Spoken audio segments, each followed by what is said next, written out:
Shalom, puji Tuhan. Kita masuk dalam renungan pada pagi hari ini.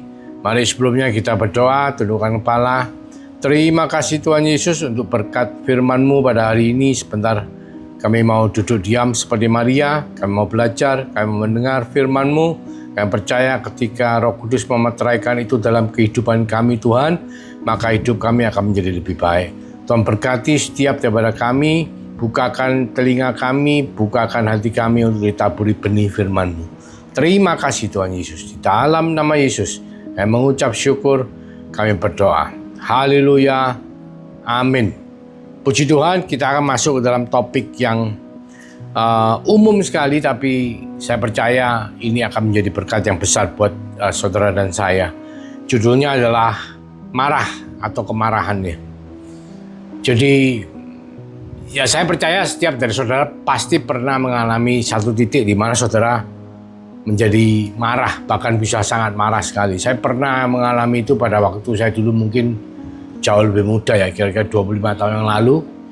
Ya kurang lebih ya 25 tahun yang lalu lah. Jadi usia masih cukup belia dan saya merasakan tuh kayak ada kayak darahnya naik ya. Kan orang katakan merah apa tuh? Amarahnya itu membuat mukanya jadi merah padam. Dan memang manajer saya ngomong pada waktu saya marah itu muka saya bisa kelihatan merah. Kenapa saudara? Karena saya ditipu. Jadi kan ya orang kenapa bisa marah ya banyak hal ya. Salah satunya adalah karena mungkin tidak sesuai dengan harapan. Misalnya kita tidak mengharapkan ditipu, ternyata kita ditipu. Dan juga mungkin kalau kondisi kita lagi tidak terlalu baik ya, mungkin kurang tidur, lagi stres, banyak persoalan, banyak tekanan, itu mungkin lebih gampang marah ya.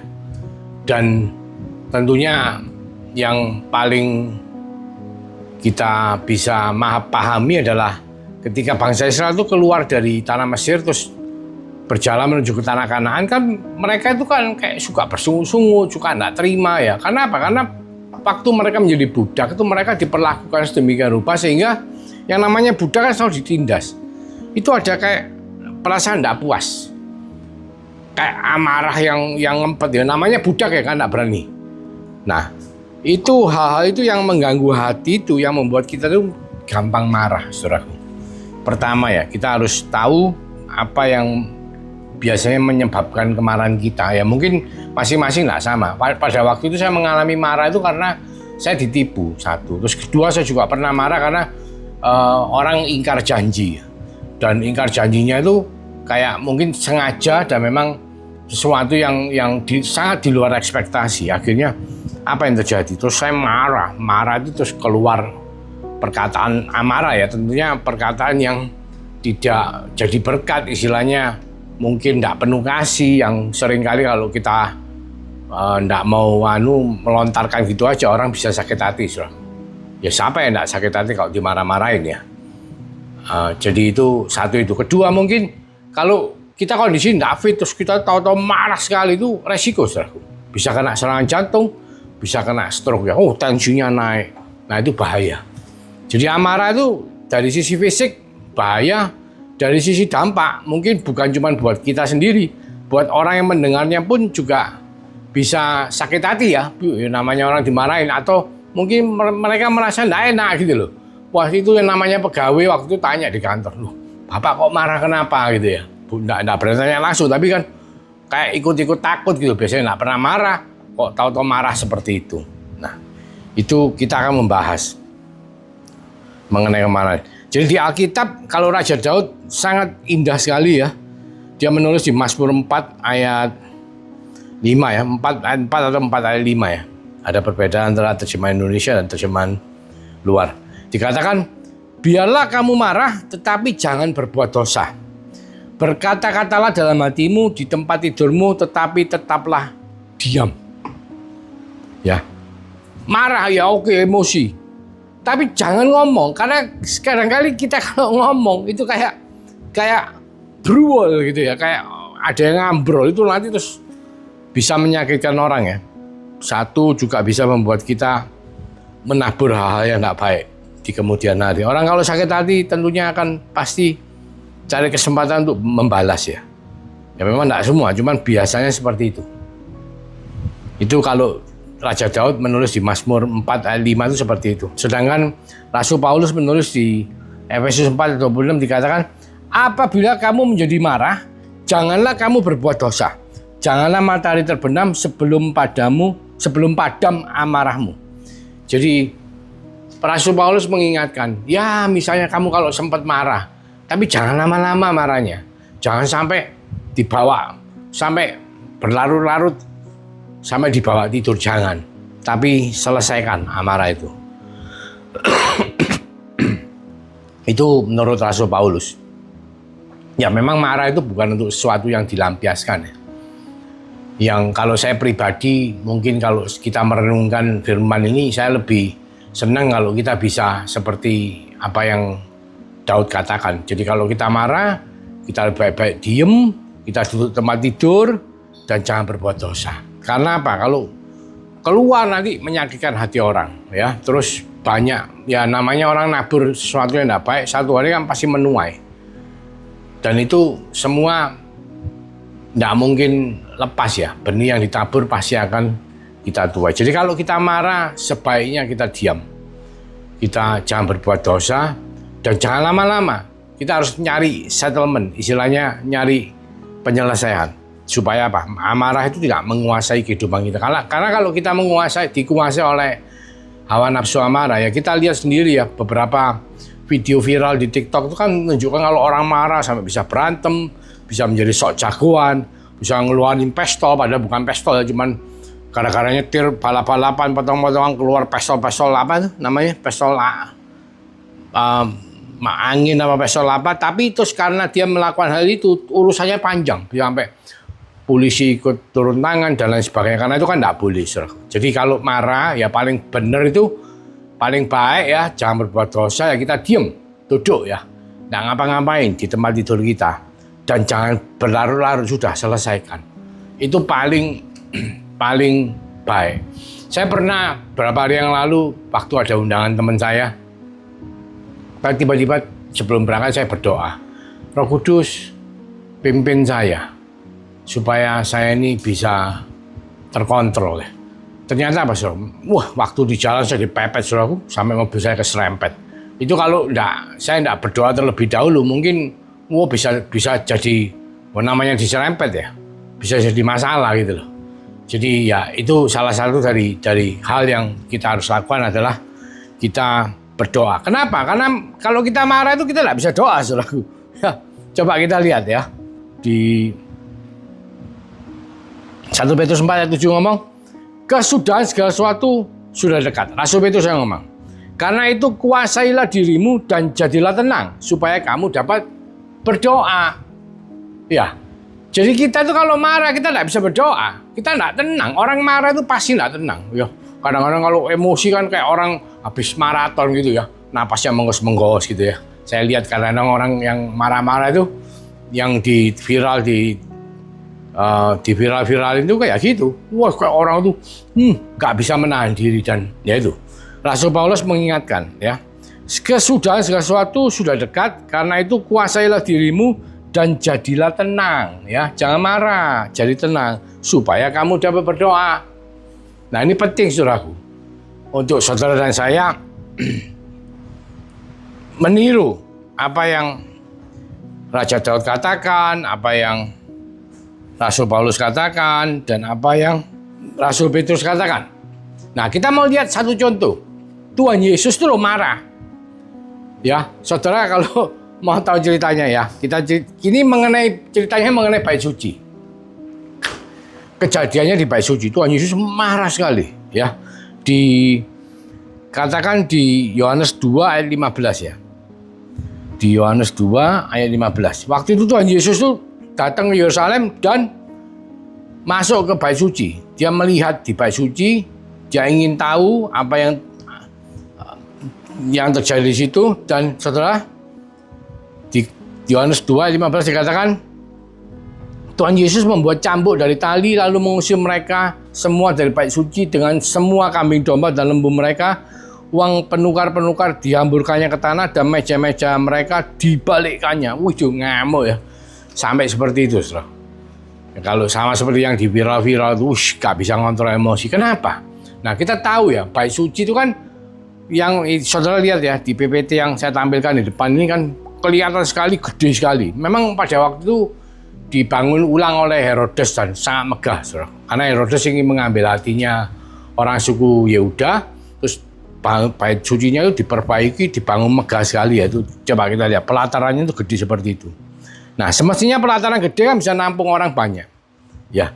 Tetapi yang terjadi adalah orang-orang Yahudi ini, ya namanya orang Yahudi mungkin pintar dagang ya, suka cari duit, pintar cari duit. Mereka itu kerjasama sedemikian rupa sehingga mereka itu buka money changer.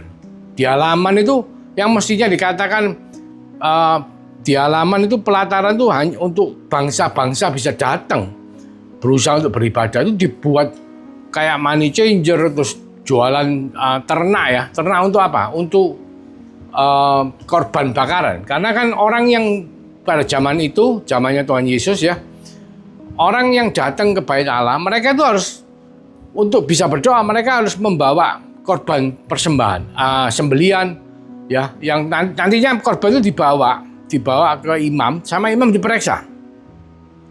Kalau layak, tidak ada cacat, baru boleh dipakai, terus disembelih. Nah, yang terjadi adalah mereka itu kerjasama antara imam-imam yang melayani di bait Allah dengan orang Yahudi. Mereka jual ternak di situ. Jadi ternak yang dibawa itu selalu ditolak, sehingga akhirnya mereka harus menjual.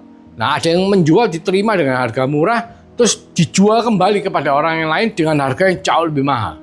Dan karena mereka itu bangsa-bangsa, mereka kan datang, misalnya kalau kita ini datang ke luar negeri yang bawa uang kita kan harus kita tukarkan. Nah, mereka langsung jadi money changer, buka money changer. Sehingga semua orang yang ingin berdoa sama Tuhan itu dihalangi, seakan-akan dibikin sulit. Mestinya gampang, dibikin sulit, dibikin mahal. Ya, dibikin mahal, terus ya sekarang bayangkan ya, kamu bawa ternak jauh-jauh dari misalnya sekian ratus kilo datang bawa ternak, ternyata sampai situ ditolak, ternyata dibeli, akhirnya dibeli murah-murah, terus dijual ke teman kamu yang juga satu rombongan sama kamu. Kan niatnya gitu kan sakit hati. Jadinya orang yang mau ibadah sama Tuhan ini merasa, lu anak Tuhan kok modelnya seperti ini. Kan kalau kita ngomong suku Yahudi itu kan bangsa pilihan Tuhan pada waktu itu. Bangsa yang dikatakan kalau ngomong Allahnya itu Allah orang Israel, Allah orang Yahudi. Termasuk juga imam-imam yang melayani itu mereka kerjasama. Jadi Tuhan Yesus marah sekali. Karena apa? Karena kedatangan Yesus Kristus menjadi anak manusia di dunia ini dan menyerahkan nyawanya agar supaya dosa saudara dan saya itu diampuni, ditebus, kita diperdamaikan oleh Allah Bapa. Tujuannya satu, supaya apa? Supaya semua orang yang beriman beroleh kasih karunia. Bukan cuma untuk orang Yahudi, saudara, untuk semua orang dari bangsa-bangsa yang datang di pelataran bait Allah itu supaya bisa bertobat, supaya bisa berdoa kepada Tuhan. Tujuannya itu. Nah, saudara lihat sendiri, pelataran sebegitu besarnya itu loh, bisa dibuat tempatnya orang jualan ternak, tempatnya money changer, sehingga apa? Tuhan marah sekali dan dia membuat cambuk ya. Cambuknya seperti yang saudara lihat, ada kayak durinya ya, dan itu dicambukkan semua. Akhirnya dihamburkannya ke tanah dan meja-meja mereka dibalikkannya. Ayat 16 dikatakan kepada pedagang-pedagang merpati itu ya berkata, ambil semuanya ini dari sini, jangan kamu membuat rumah Bapakku menjadi tempat berjualan. Ya, jadi maksudnya bukan kita ini kalau di gereja, kalau kita kontekskan ke hari ini, bukan kita di gereja tidak boleh jualan, bukan enggak. Tapi yang terjadi di sana waktu itu adalah baik imam yang melayani maupun orang-orang Yahudi yang berkomplotan untuk mereka itu berusaha mengambil keuntungan dari ibadah itu yang tidak wajar, yang istilahnya wah luar biasa, yang sampai yaitu istilahnya menipu ya, istilahnya yang bawa korban ditolak tapi korbannya dijual lagi, dibeli murah-murah terus dijual lagi dengan harga jauh lebih mahal ke orang lain. Tetap korbannya sama itu nanti yang disembelih, itu namanya menipu, saudara. Juga rate misalnya money changer itu kalau rate-nya normal tidak apa-apa, kalau rate-nya ngawur itu kan mereka yang terpaksa mau tidak mau harus beli ternak ya, mau tidak mau mereka harus tukarkan uang mereka ataupun emas perhiasan mereka dengan harga yang sangat-sangat rendah. supaya mereka tetap bisa beribadah sama Tuhan. Dan itu membuat Tuhan sangat marah. Membuat Tuhan Yesus marah sekali ya, sampai dikatakan semua itu dijungkir balikkan. Kenapa? Karena bangsa Yahudi ini fokusnya itu berkat untuk diri sendiri, tapi mereka tidak fokus sama apa yang Tuhan mau. Jadi Tuhan mau gereja kita hari ini itu bukan fokus sama berkat, tapi kita harus fokus untuk apa yang menjadi kehendak Tuhan melalui kehidupan kita. Kalau dikatakan di Kejadian 12 ayat 3, dikatakan di sesi yang lalu itu bahwa bangsa Israel itu dipilih, Abraham ini dipilih, diberkati untuk menjadi berkat. Jadi fokusnya harus menjadi berkat, bukan cuma terima berkat saja, cari berkat. Ya memang kita tahu bahwa orang Yahudi itu terkenal pinter nyari duit ya, terkenal sangat hebat ya, Nobel Prize, mereka banyak menang penemuan-penemuan, dan mereka memang dikatakan orang yang paling berpengaruh memegang keuangan di seluruh dunia adalah kelompoknya orang Yahudi. Jadi katakan bukan hanya mereka tidak menjangkau bangsa-bangsa lain, bahkan mereka itu dikatakan sengaja. Jadi orang Yahudi di Bait Allah ini sengaja menghalangi bangsa-bangsa lain yang mencari Allah yang hidup dan yang sejati. Ya, kita hari-hari ini jangan sampai, memang marah tidak boleh, tapi Tuhan Yesus dalam hal ini betul-betul menekankan. Dikatakan memang marah tidak boleh, tapi secara paradok dia menunjukkan bahwa dia tidak mau ini sampai terjadi dalam refleksi kehidupan kita sebagai anak-anak Tuhan hari ini, sebagai gereja Tuhan hari ini. Jangan sampai apa yang kita lakukan di gereja, jangan sampai apa yang kita lakukan sebagai umat Tuhan, anak Tuhan, itu menghalangi bangsa-bangsa lain untuk bisa datang kepada Tuhan. Ya, karena penting sekali saudaraku. Hari ini Bait suci itu siapa? Ya saudara dan saya. Zaman dulu sebelum Yesus Kristus menyerahkan nyawanya di atas kayu salib dan tirai Bait Allah terbelah, yang memisahkan ruang kudus dan ruang maha kudus terbelah, sehingga semua orang yang berdoa masuk ke ruang kudus itu sama dengan menghampiri tahta kasih karunia. Semua dari kita yang beriman, kita semua bisa menghampiri tahta kasih karunia, menghampiri Allah Bapa, karena kita telah diperdamaikan oleh Yesus. Dan kita dimeteraikan oleh kuasa Roh Kudus, sehingga apa? Saudara dan saya yang beriman, kita semua adalah bait Allah. Jadi kalau kita semua ada bait Allah, dikatakan apa? Di Markus 11 ayat 17, bait Allah masih merupakan rumah doa bagi segala bangsa. Jadi kita harus tahu bahwa kita ini adalah rumah doa bagi segala bangsa. Ya oleh karena itu apa? Kita juga harus bisa menguasai diri supaya apa? Supaya kita tenang, tidak terkuasai oleh emosi amarah, sehingga apa? Sehingga kita tidak bisa berdoa. Jadi penting sekali saudara dan saya untuk merefleksikan bagaimana sebagai manusia yang fana. Memang kita hidup ini banyak hal-hal yang seringkali itu membuat kita ini marah, saudara. Tapi ingat, firman Tuhan mengingatkan saudara dan saya. Raja Daud menulis, kalau marah jangan berbuat dosa, diem, duduk di kamar tidur. Ya istilahnya, ya wis diam saja, tahan, kuasai dirimu. Nah, Rasul Paulus ngomong, kalau marah, jangan sampai matahari terbenam, jangan biarkan amarahmu itu menguasai, dan jangan berbuat dosa. Jadi tetap kita harus belajar untuk menguasai diri. Rasul Petrus mengatakan, hari akhir sudah dekat, ayo kuasai dirimu dan jadilah tenang. Supaya apa? Supaya saudara dan saya bisa berdoa, karena kita adalah bait Allah pada hari ini, dan kita adalah rumah doa bagi segala bangsa.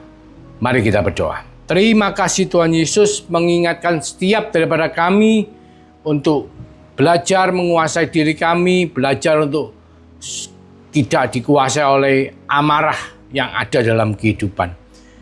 Terkadang hidup ini tidak seperti yang kita harapkan. Terkadang kita masih memiliki masalah dalam hati kita. Roh Kudus tolong urapi setiap daripada kami supaya kami bisa menahan amarah kami, supaya Engkau sendiri yang bisa memberikan damai sejahtera itu dengan kehadiran-Mu dalam kehidupan kami sebagai bait Allah.